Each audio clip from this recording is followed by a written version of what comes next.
प्रणाम। आप सभी को मेरा सादर प्रणाम।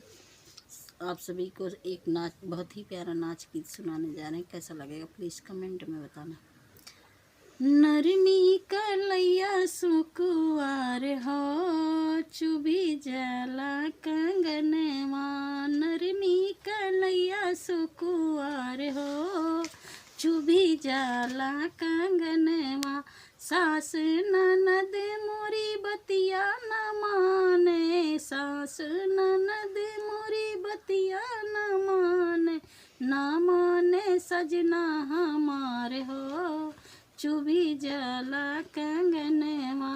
नरमी कलैया सुकुआर हो, चुभी जाला कंगनवा।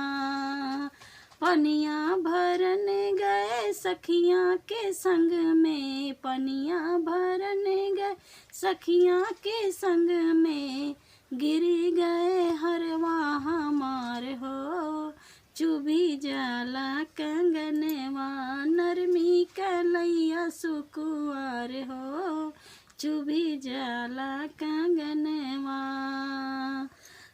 अब ही तमोरी बाली उमरिया, अब ही तमोरी बाली उमरिया, कैसे करी सोरहो सिंगार हो, चुभी जाला कंगनवा। नरमी कलैया हमार हो, चुभी जाला कंगनवा।